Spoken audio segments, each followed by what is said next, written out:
Hi everyone, welcome to Outgrow's Market of the Month. I'm your host Saksham Sharda. I'm the creative director at outgrow.co. And for this month, we're going to interview Emily Washcovick, who is the senior field marketing manager at Yelp. Hi Emily. Hi, thanks so much for having me. It's a pleasure to have you here. So we're going to start with a rapid fire round just to break the ice. Try to keep your answers to one word or one sentence only. The first question is, how long does it take you to get ready in the mornings? 30 minutes. Okay. How many hours of sleep can you survive on? 7. All right. Neil Patel or Gary Vaynerchuk? That's a tough one. I'll say Neil. Okay, Neil. Your favorite fictional character? Scout from To Kill a Mockingbird.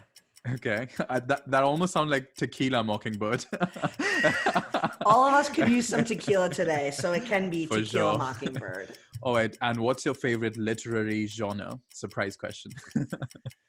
I'll say historical fiction for right now.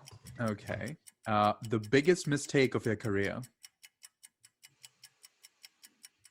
Oof. Not being my true and authentic self in the beginning. That's very deep. Yeah. Giving presents or getting presents? Giving. Same. How many cups of coffee do you drink per day? 2. Okay. The most valuable skill you've learned in life? Building relationships. Deep again. Okay. Fill in the blank. An upcoming marketing trend is blank. I'll say vlogging. Okay. And finally, your favorite Tiger King character? Oh my gosh, I love this. This might be a audience splitter, but I'm going to go with Joe. Joe Exotic for the win. Okay. All right. That's the end of the rapid fire round. I hope it broke the ice. All right. And now let's move on to the bigger questions.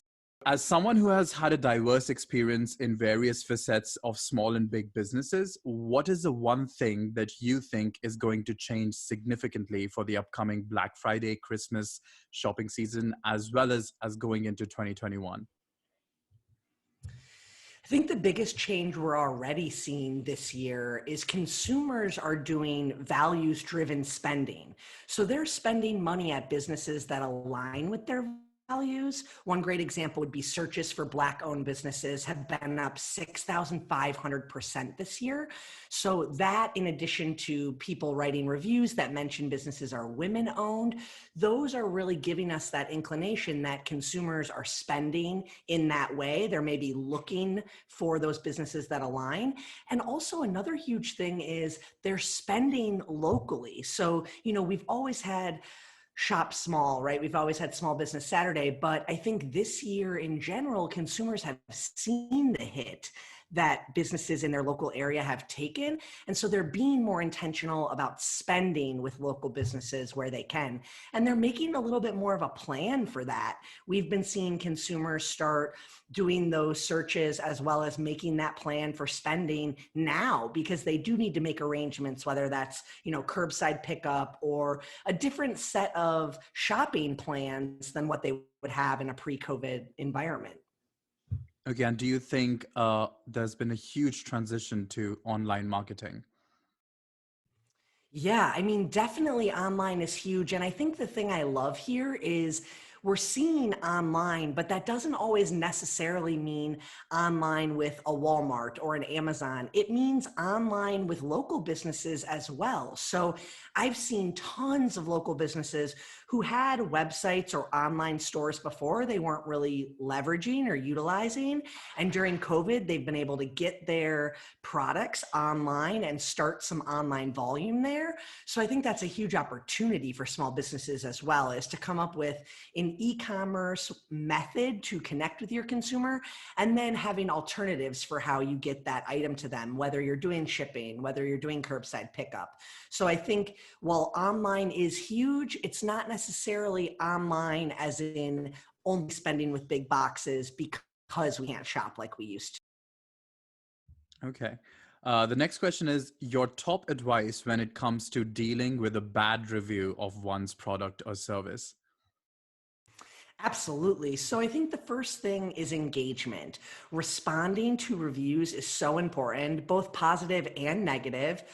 And I think the crucial thing there is in many cases, you're responding to reflect your customer service practices and to reflect who you are as a business, not necessarily to win that consumer over or change their mind. While that is a positive outcome, that does in many cases happen, the real intention is to address a concern and address it publicly in a way that other consumers know not only where you stand on the issue, but also how to approach you. So something great that we see is business owners that respond to their online reviews not only typically have more reviews, they have a higher star rating.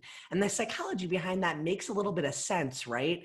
If I find a business online and I see they have lots of reviews and they respond to them, I'm more likely to share my experience because I know it's going to benefit them as well and they pay attention. But also, if I have a concern and I see that this business has historically taken care of things or solved issues, maybe I'm more likely to reach out to them directly instead of airing my grievances or concerns on a platform like Yelp. Okay, so it's just like, so when someone is seeing all those reviews that have been responded to, they feel like, oh, the customer service is very engaged, so they would most likely just answer my question if I actually just went to them directly. Yeah, that seems like a very good strategy. But if a review is really bad, is there like a trick for that, or would you leave it at that? Yeah, I think that's a good question. So, one thing I always like to mention when it comes to those really critical reviews, but even more so the rants or the raves, we have to remember that as consumers, we're pretty smart as well. So, let's say you have a listing and you have a handful of reviews and you have that one really bad negative one. Sometimes it appears to be an outlier on its own, but as a business owner, you can maybe glean a little bit of that information. So on Yelp, for example, if you click on the reviewer's name, you'll see a full breakdown of their profile and all the reviews they've written with the star rating as well. So you can tell if this person skews more negative. And I think if you're dealing with a situation like that, where they're always writing critical reviews, maybe those are the opportunities where you send a direct message or you just let that one go by. And again, just kind of remembering that everything is within context, right?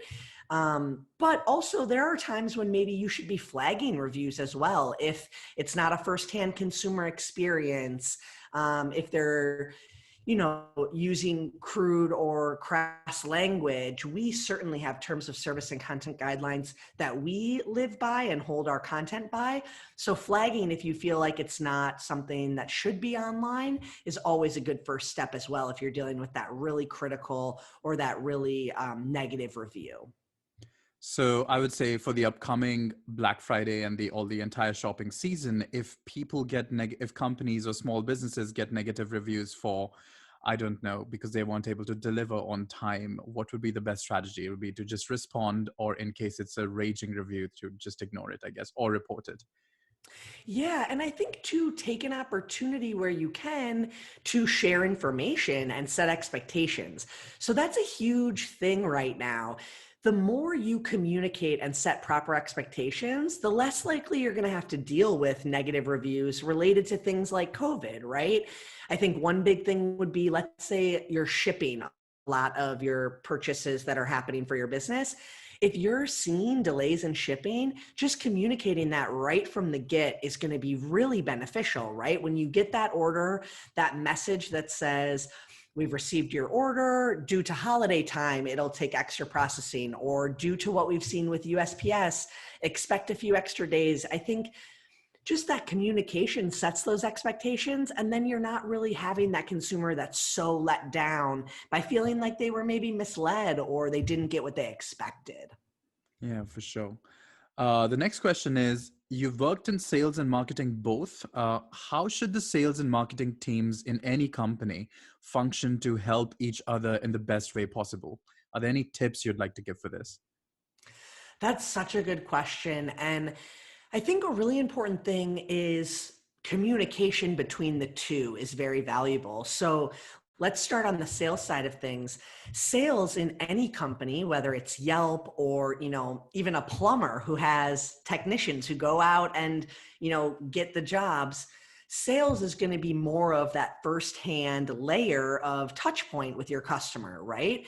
So use that to your advantage. Hear from them what they're running into. See what their big problems are, or maybe what the issue a consumer is having that frequently comes up that your business could address. And that information, that insight, that firsthand customer experience can really help marketing do a better job having their message landing, right? I'm a marketer now, I would consider myself by trade. And in that sense, I try to think of what's going to motivate my end user, right? What I want them to do or think, or where I want them to go. But ultimately, if I'm out of touch with who they are and their day-to-day behaviors, and especially right now, how they're impacted by COVID, by environmental things, depending on where you are in the world, your marketing might fall really flat. So I think that communication is very key. And then I also think sales has to be open and listen to the expertise of marketers, because there are so many things to a marketing nuance. One great example would be, you need to hit people with a message about 6 or 7 times before it really resonates. And I think if you're a small business and you're putting together a marketing plan, that might seem like a huge feat, right? How do I even create a touch point drip marketing campaign that's going to have all those hits? And so when you need marketing expertise, bring that in. And when you're on the sales side of things, trust that marketing acumen, but give your feedback when it comes to the customers and the end users. So to wrap that all up, in summary, I think communication between the two departments is key, and really taking yourself out of your own position and looking at the alternative, whether it's a marketer or a salesperson, and see their expertise for what it is. So find value in their expertise. You create such a better symbiotic relationship. Yeah, that sounds very apt. The next question is, in your experience, what is the one most important thing that small businesses should take care of to enter the big leagues or to compete with big brands in the upcoming shopping season and otherwise in general? Yeah, I think the biggest thing is online presence. So no matter what, when someone goes to search for your business on the internet, they're going to be looking to,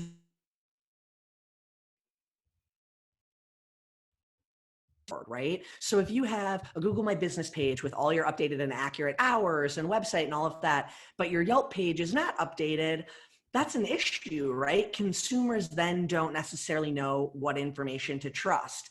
And so right now, having that information and what I call the COVID information, the COVID message, prominently displayed, easily accessible, and consistent across all your platforms is going to be crucial in you being able to generate transactions and get more attention on your business.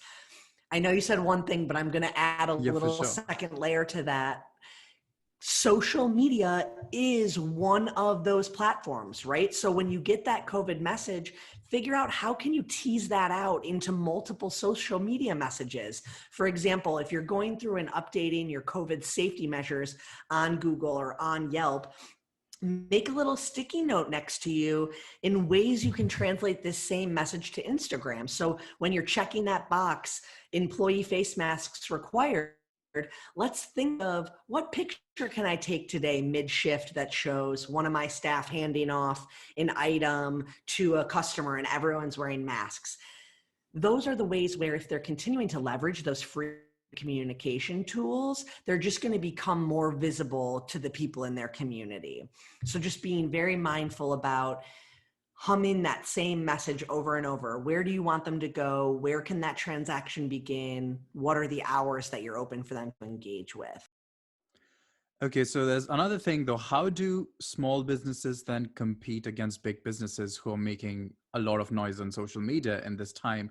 So what is a strategy that small businesses can use to like compete? What do you think? Sure.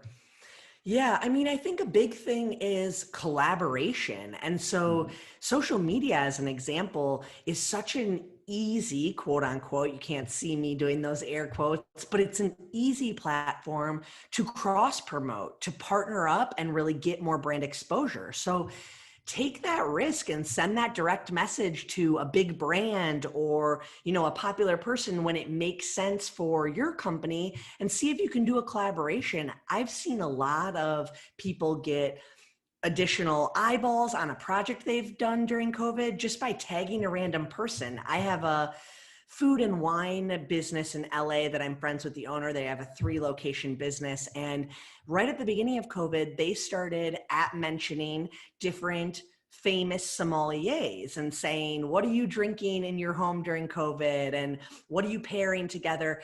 And it was shocking to see the response they would get. They even were able to set up some virtual tastings where these famous sommeliers came on and did virtual events for them at no cost, because things are just different right now. People want to collaborate, people want to connect. And so I think a small brand can easily begin with @ mentions and hashtags to cross brands or accounts that make sense. And then also do a little collaboration locally too. Is there something that you're selling that could pair up really well with another local business in your area? And how can you guys share customers, right? How can you help promote other places? And again, it really comes back to this core interest for consumers to spend and support local. And so I think if you're pushing that message out there, that's something they're searching for. So just keep putting yourself out there and keep promoting the key and core things that are really valuable right now during the holiday season. So maybe it's about turning that volume up on a handful of your items, services, etc., that are more optimal and more desired during this holiday season. Sure. So it's also like, to an extent, as you're saying, it's about personalizing your message to particular audiences. And what we've seen with our audience, especially at Outgrow, is that a lot of them use, I don't know whether it's true, like you must have seen it as well, they use e-commerce recommendations to try to achieve that. So in the case of a wine thing that you're talking about, that's marketing where they're matching wines and, pairing wines. But our audience has tried to use it like, that recommending wine bottles for a particular occasion in these upcoming holidays. So I think that's one of the ways. But have you seen the use of that in any of the companies? Yeah, specifically, I think one thing is thinking about a way that you can insert yourself into what they're going through, what the consumer is going through, and the losses that they have. So let's take one step back on that. Every business who's been impacted by COVID has a consumer that's been impacted by COVID, right? Like your business has been halted or slowed because of things that are no longer possible. But that creates opportunity in many cases for you to connect with your consumer on a different level, a different product, a different service, a different need.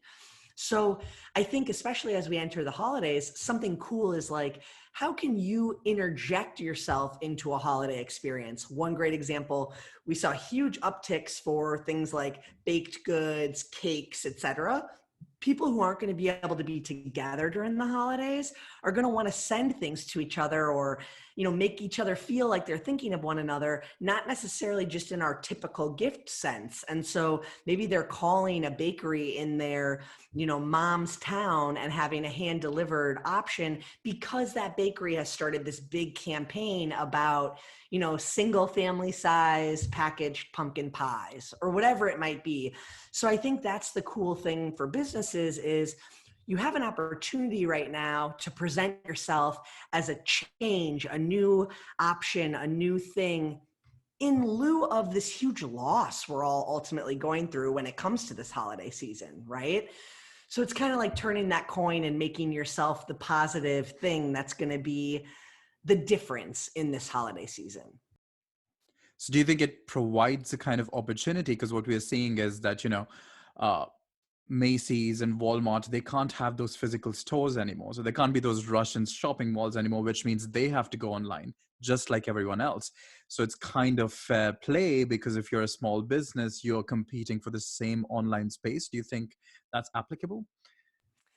Definitely. And I think, again, we come right down to if it's a candle, if I can buy a candle from, Bed Bath and Beyond online, or I can buy a candle from one of my local retailers up here who, houses local jewelry and handmade items, ultimately online, I'm probably spending about the same amount, right?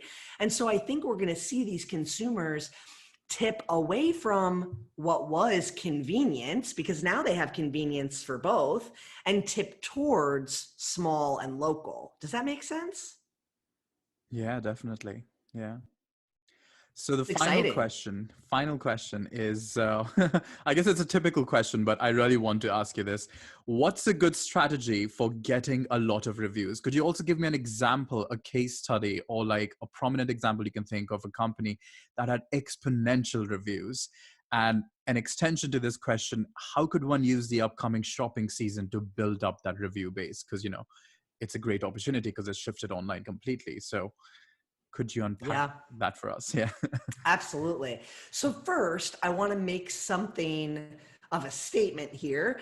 And this maybe isn't known by a lot of people, so it is important to always talk about this.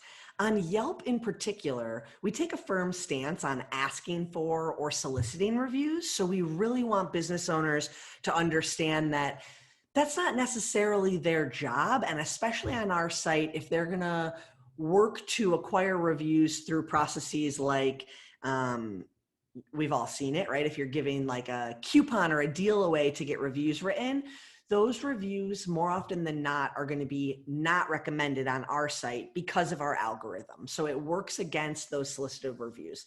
And the reason is because solicited reviews are innately biased, right? But on top of that, it's kind of like that icky feeling when a business feels like they're holding you hostage for a review, right? Like, please, please, please write us a review.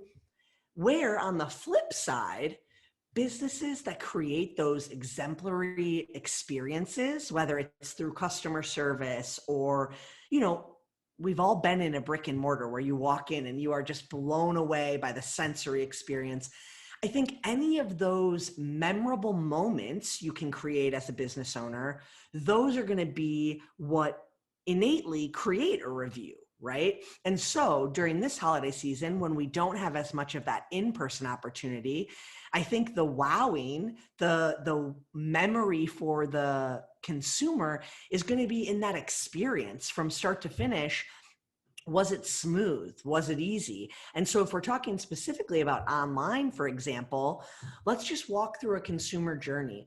If I do a search and I want to find a local candle, I don't want to get it from a big box brand, and I'm going to look for candle I can purchase online, I'm going to want to be seeing my options, but I'm also going to want to be able to quickly transact, right? I don't want to have to click through like 4 or 5 things before I can purchase.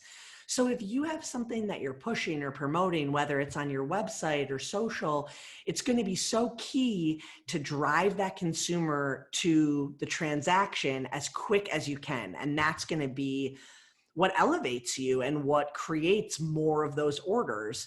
Um, did that, did I end up going in a weird direction on that, or was that it? No, that's good. Could you give us well, from your memory, any idea of like a company that had an exponential growth in Reviews. reviews? Yeah. That was the Thank second you. part. There were like 3 questions in this, so my fault. No, but that's perfect. I knew I was forgetting one of the key elements. That's perfect. So when I see exponential reviews, what I Hmm. see is themes always. Hmm. Okay. So I'll give you a really good example. Actually, for this show that we're putting together, I'm trying to source businesses all across North America. And we look at their pages and kind of see if we can get a story about them from their reviews. And the business pages that have those high volume of reviews, they have that consistent experience across the board. So a really interesting category would be movers, for example, okay? When you're a moving company, it's not necessarily innate for all of us as consumers to review them, right? But it is probably a pretty good or a pretty crappy situation. Like when you're moving, it's normally one or the other. But the moving companies that have those high volumes of reviews are constantly being thanked in their reviews for the customer service, for the constant touch points of communication, for the ease of solutions if something went wrong, right? So customer service, 9 times out of 10, is the positive review indicator or the positive review North Star. And I think if you think of big brands, we see that as well, right? Think of North Face, for example. They're known as a brand that if your jacket has an issue or, stops working or whatever, you bring it in and you're going to get a new one. You're not going to have to pay for it. They're going to just give it to you. And so I think the businesses and the small businesses especially that can create that same feeling in their consumer are the ones that have those reviews just pour in, because everyone who comes through their door, feels that way. And then I think your last question was about specific to the holiday season, how can they use that to get more reviews? Hey, I think getting out ahead of the concerns and really elevating that experience is going to be huge. Something I've seen, and I don't know if you've seen these trends, but retailers doing like a virtual shopping option and then a curbside pickup. So I did this actually myself a few weeks ago, signed up for a virtual shopping appointment in a 10-minute time slot. I wasn't sure how it was going to work, but it had a Zoom link. Most of us know how to use Zoom by now.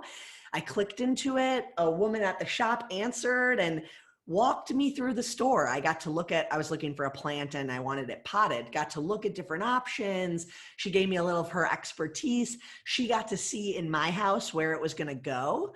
And within 10 minutes, converted. I probably spent about 15% more than I was going to because it was such an easy experience. I got a text message when the order was ready, and then I was able to respond when I pulled into a parking spot, tell them where I was parked, and they brought it out to my car. So that convenience factor that some of these small businesses are creating in many ways is better for us than the experience was in pre-COVID for shopping, right? We're not going to be battling people in Best Buy for video game consoles. And so the opportunity there for businesses to create those experiences worth reviewing is to just really go above and beyond with the communication and the service and just elevating the experience of understanding that none of us are having a normal holiday season. So how can you be the happy, bright spot in what's going to already be a pretty abnormal and weird part of the year? For sure. And now that you mention it, I remember that we've had a lot of businesses implement Outgrow. So they basically use a quiz and they ask a couple of questions and then they direct you to a Zoom link to the shop assistant who then takes you around the shop based on how you answer the question. So it's a very personalized, they know the data, they know what you're looking for. And it also helps businesses on the other hand, right? Because when they're collecting this data, they understand their audience and they know what they're looking for, et cetera, et cetera. So okay, those are very good strategies. That was a very complicated question, but you took it in a very great way. Okay, so that was the last question. But thanks everyone for joining us for this month's episode of Outgrow's Market of the Month. That was Emily Washcovick, who is the Senior Field Marketing Manager at Yelp. Thanks for joining us, Emily. Thanks so much for having me. It was a pleasure to be here. Yeah, do check out their website for more details, and we'll see you once again next month with another Market of the Month.